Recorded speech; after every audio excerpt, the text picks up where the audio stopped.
안녕하세요. 오늘은 HDC 현대산업개발의 용산 정비창 개발 계획, 이 기사들 좀 같이 보려고 합니다. 특히 그 최상위 등급 호텔 파크 하얏트 유치한다는 소식이 제일 눈에 띄는데 이게 용산이나 서울 전체에 어떤 의미일지 좀 깊게 파고들어보죠. 그리고 HDC 현대산업개발이 제안한 프로젝트 이름, 그게 더라인 300 맞죠? 네, 맞습니다. 네, 여기에 이제 파크 하얏트를 딱 유치하겠다는 게 핵심 전략인 것 같더라고요. 기사들을 쭉 보니까 목표는 상당히 명확해 보여요. 그렇죠. 용산 정비창 부지를 그냥 건물 몇 개 짓는 게 아니라 국제적인 업무, 상업, 또 고급 숙박 기능이 막 유기적으로 연결되는 그런 프리미엄 복합단지로 만들겠다는 거잖아요. 네, 맞아요. 이걸 통해서 서울의 어떤 글로벌 비즈니스 도시로서의 상징성, 품격 이런 걸 높이려는 포부 같아요. 여기서 이제 좀 흥미로운 지점이 기사들이 다 도쿄 롯본기 힐스를 언급하고 있다는 점이에요. 롯본기 힐스요. 네, 이게 단순히 그냥 좋은 호텔이 있다 이걸 넘어서요. 롯본기 힐스는 그 그랜드 하얏트 도쿄를 중심으로 해서 마이스라고 하죠. 국제회의나 전시회 같은 거요. 네네, 마이스 산업. 그 수요를 흡수하고 이게 또 주변 오피스나 상업시설의 가치까지 확 끌어올리는 그런 핵심 동력이 됐거든요. 아하. 그러니까 그냥 호텔 하나 짓는 게 아니라 호텔을 약간 앵커, 중심축으로 삼아서 전체 단지의 매력을 극대화하는 전략. 이걸 이제 용산에서 재현하려는 시도로 보이는 거죠.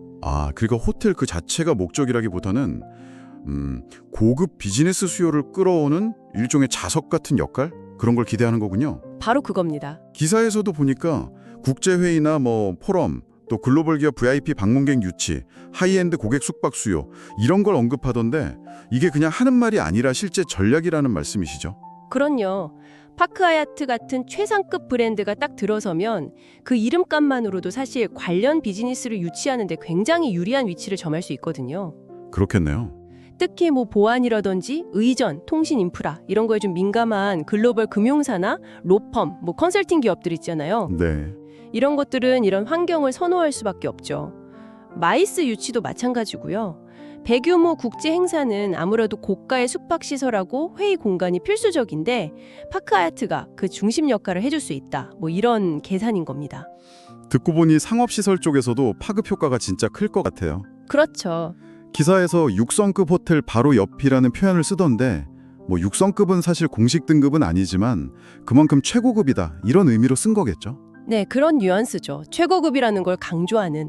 그런 곳 바로 옆이라면 명품 브랜드나 아주 고급 레스토랑 같은 거 유치하기가 훨씬 수월해지겠네요. 맞습니다.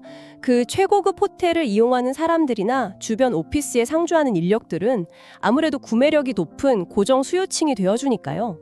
고정 수요 중요하죠. 네, 이게 결국 상업시설의 안정적인 운영하고 가치 상승으로 이어질 수 있는 거고요. 사실 이런 호텔, 오피스, 상업시설 이렇게 세 가지를 연계하는 시너지 전략은요. 서울 안에서도 이미 검증된 모델이에요. 그래요? 예를 들면요?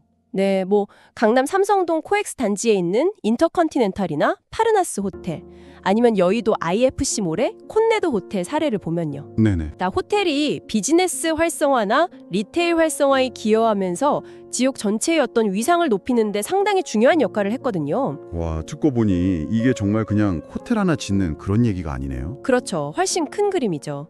그 HDC 관계자도 기사 인터뷰에서 호텔, 오피스, 상업시설 이 세 가지의 삼각 시너지를 구현하겠다 이렇게 강조를 했더라고요. 네, 그게 핵심인 겁니다. 여기에 그 덜라인 330이라는 이름에서 약간 엿볼 수 있듯이 아마도 독특한 스카이라인이라든지 조경이라든지 다른 요소들도 계획하고 있겠죠. 네, 분명 그럴 겁니다. 차별화된 디자인이나 환경적인 요소들도 중요하게 생각하겠죠. 이게 다 합쳐져서 결국 용산을 서울의 프리미엄 관문으로 만들겠다. 이런 아주 큰 그림인 것 같습니다. 네, 그런 전략적인 밑그림이 확실히 읽힙니다. 파크 하얏트 유치는 그 그림을 완성하기 위한 굉장히 핵심적인 첫 단추라고 볼 수 있을 것 같아요. 첫 단추요? 네, 국내외 성공 사례들을 잘 분석해서 용산의 미래 가치를 극대화하고 더 나아가서 서울 전체의 국제 경쟁력까지 높이려는 상당히 야심찬 계획이라고 할 수 있죠. 자, 그럼 정리를 좀 해보면요.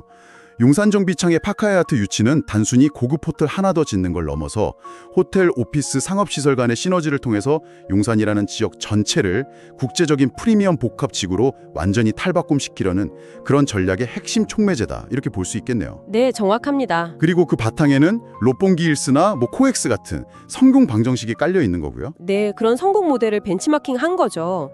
다만 이런 대규모 고급 개발이 가져올 밝은 청사진 이면의 이야기도 좀 생각해 볼 필요는 있을 것 같아요. 이면이라면 어떤 걸까요? 기자들의 대부분 경제적 효과나 긍정적인 측면에 초점을 맞추고 있긴 한데요.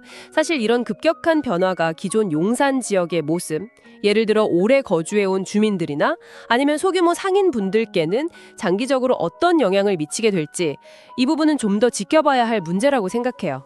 그렇죠. 개발의 그늘 같은 부분도 있겠죠. 네, 프리미엄이라는 가치의 혜택이 과연 지역사회 구성원 모두에게 골고루 돌아갈 수 있을 것인가? 이 질문은 앞으로도 계속 우리가 좀 고민해 봐야 할 지점인 것 같습니다.